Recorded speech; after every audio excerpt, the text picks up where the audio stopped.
जी। गिरीश भाई, आपके पास आता हूँ। कुछ बिंदु जो अनिल जी ने उठाए हैं वो महत्वपूर्ण भी हैं, और राहुल मुद्दे तो उठा रहे हैं। हो सकता है विधानसभा के चुनाव से पहले फिर एक अमेरिका का दौरा कर ले तो अच्छा होगा, सजेशन मान लेंगे तो यहाँ पर उसका पूरा प्रचार प्रसार हो जाएगा। पर मुझे जो सूत्र बता रहे हैं, मैंने एक बड़ा कवरेज 1-to-1 के अंदर नेहा शुक्ला के साथ किया, जो प्रतिदिन डायस्पोरा से बात करती है, उनके डिबेट्स होते हैं, डायस्पोरा के उसके लोगों से होती है ज्यादा करके। फिर डॉक्टर खान से मैंने कल रात को बात की है, जो काफी लोगों द्वारा पसंद किया गया, काफी लोगों द्वारा देखा गया। वो एक्चुअली अमेरिकन प्रेस में जो फीडबैक है राहुल की अच्छी आ रही है। इंडिया को कोई बहुत ज्यादा स्पेस नहीं मिलता अमेरिकन पेपर्स में, मैं पहले बता दूं, लेकिन जो भी स्पेस मिल रहा है वो एक काइंड स्पेस है। राहुल को वहां पे फिगर किया जा रहा है। अब इसको तुरंत 2 हफ्ते बाद ही कंपेयर किया जाएगा अमेरिकन प्रेस के द्वारा कि Rahul has come out as a kind person, as a person with the warmth, जो लोगों से मिल रहा है, प्रेस से मिल रहा है, एकेडमिक्स से मिल रहा है, स्टूडेंट्स से मिल रहा है, फैकल्टी से मिल रहा है। इसके अलावा जो और थिंक टैंक के लोग हैं, जैसे कल रात को जो हडसन इंस्टीट्यूट में उनकी जो मीट हुई है सारी, वहां कर जहां डॉक्टर खान भी वन ऑफ इनवाइटी थी, उनकी 1-to-1 मीट भी थी, उसके राहुल के साथ कुछ सवाल भी किए उन्होंने वहां पर। तो ये चीजें असर डालती है, और इस बात को मैंने 3 दिन पहले कहा था कि अगर उनकी मीट में कोई एक थिंक टैंक के साथ मीटिंग होती, कार्नेगी के साथ में, ब्रुकलिन के साथ में, या हडसन के साथ में, या 1-2 और हैं, तो उसका असर ज्यादा होता, और वो उन्होंने करवा दिया बीच में। तो ये न्यूज आनी शुरू हो गई है। तो कंपैरिजन तो होगा कि जहां राहुल को सवालों के जवाब मिले हैं, और इंडियन डायस्पोरा भी कह रहा है कि राहुल जवाब दे रहे हैं, उन्हें प्रश्नों से कोई परहेज नहीं है। तो क्या मोदी किसी प्रश्न का जवाब देंगे, या अपनी बात कह के फिर चले जाएंगे, जो कि उनका ट्रेडिशन है, और लोग आएंगे, किराए पे लोग आएंगे, तालियां बजाएंगे और चले जाएंगे। बट ये कंपैरिजन इमीडिएट 1-2 हफ्ते बाद ही जो होना शुरू होगा, ये मोदी के लिए भारी पड़ रहा है। मैं आपको बताऊं गिरीश भाई। दिनेश जी, पहले तो इसी बात पे हम ध्यान दें कि ये जो इन्होंने इमेज क्रिएट करी थी इतना खर्चा करके पप्पू का, उसमें से भी अभी हम लोग जैसे पढ़े लिखे भी बाहर नहीं आ पा रहे। मैं आपको बिल्कुल एक इंसिडेंट दे दूं। This is around 20 years back. मेरा एक यूनिट जोन में यूनिट हुआ करता था, मैं ब्रास के सेफ्टी वाल्स एक्सपोर्ट करता था। हमारे यहाँ प्रॉब्लम ये होता था कि डेवलपमेंट कमिश्नर जो होता था, he was total authority for customs and commerce, ministry of commerce. वो नहीं होने से हम लोगों को बड़ी दिक्कतें होती थी, क्योंकि वो डिफैक्टो कमिश्नर जो कांडला में बैठता था, उसके बाद हमको हर एक लेटर के लिए जाना पड़ता था। अहमद पटेल एक दिन वहां पे आए थे, और हमने उनसे कहा कि भाई कुछ आप करवा के दिल्ली से इसका रास्ता करवाओ, क्योंकि हम लोग बड़ा परेशान हो रहे हैं। We exactly know, he called up the secretary of Rahul Gandhi, और उस पता नहीं हमारे नसीब अच्छे थे कि वो फोन पे आ गए।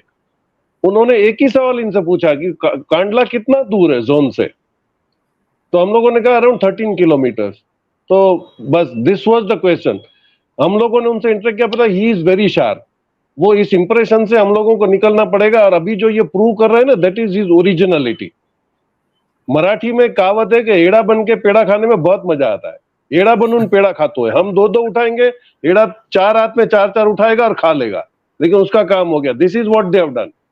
इन्होंने जब इसको एड़ा बोल दिया तो इसने बिल्कुल प्रिटेंड किया कि हाँ मैं एड़ा हूं, मेरे को कुछ नहीं आता है, मैं नहीं बोल सकता हूं। आज मैं आपको देखूं, ये जो प्रेस कॉन्फ्रेंस वॉशिंगटन में हुई है, इसमें आपको सिर्फ मैं 3 मुद्दे पे आपका ध्यान दूंगा। इनको एक इन्होंने सवाल पूछा, सबसे पहले तो उनकी प्रेस कैसे कंडक्ट हो रही।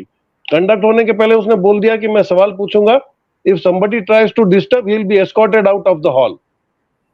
या समझ लो, मतलब वहां पे जो अगर किसी को प्लांट किया गया था तो ही वाज वार्न्ड, वो उनको पता है।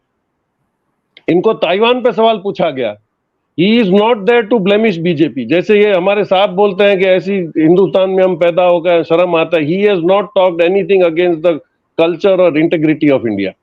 इन्होंने बोला कि ताइवान पे जो है सिचुएशन जैसे, तो उसने बोला जो भाजपा का स्टैंड है वही हमारा रहेगा।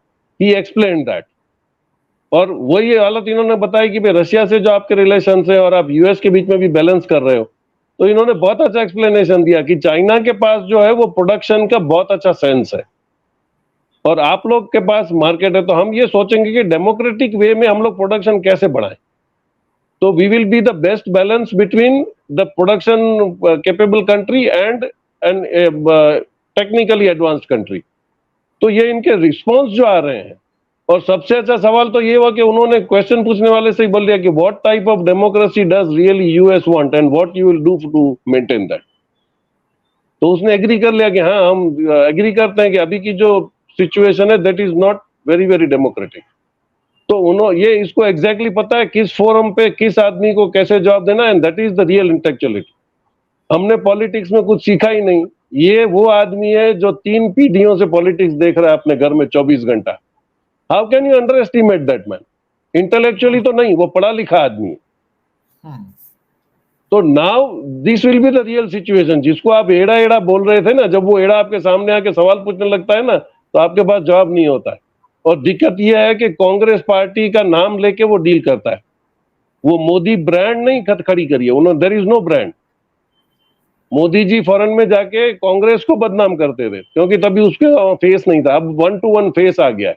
Now there will be comparison only between Modi ji and Rahul Gandhi. Now there is no BJP, no Congress. तो ये सिचुएशन जो इन्होंने क्रिएट की है, और सबसे बड़ी बात उन्होंने हंस के बोल दिया कि आप जो सवाल पूछ रहे हो वो आपको तो मोदी जी से पूछना चाहिए। I don't know how will reach him, but try if you can ask him. तो उन्होंने एग्जैक्टली ये जो लाइन वहां बड़ी कर दी है, उसका रिस्पांस देना इनके लिए बहुत मुश्किल होगा।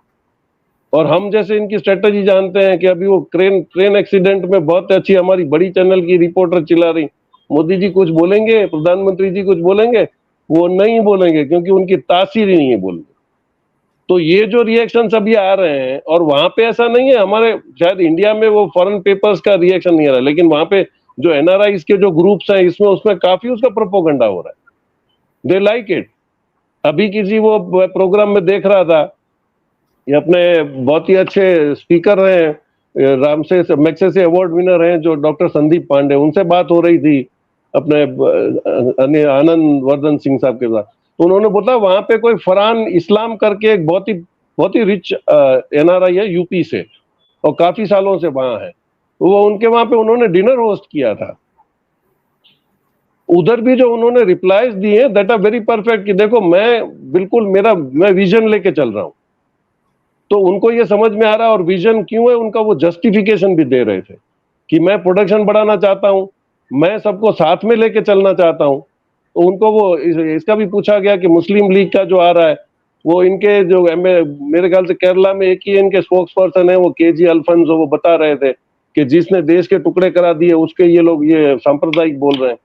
तो उन्होंने बोला वो जो अभी सही बोला साहब ने कि वो अगर ऐसा ही होता तो आप उसमें बैन डाल देते, वो नहीं डाल पा रहे हैं। ऑन द कॉन्ट्ररी अभी तो नड्डा जी ये मेहनत कर रहे हैं कि 30% जहां से ज्यादा वोटिंग मिल रही है वहां पे 45 रिलीज करेंगे मोदी जी। आपको उन्होंने बिल्कुल रिवर्स ट्रेंड में लाके छोड़ दिया है। Now the fight is between the two titans. ये देखने बड़ा इंटरेस्टिंग रहेगा। जी।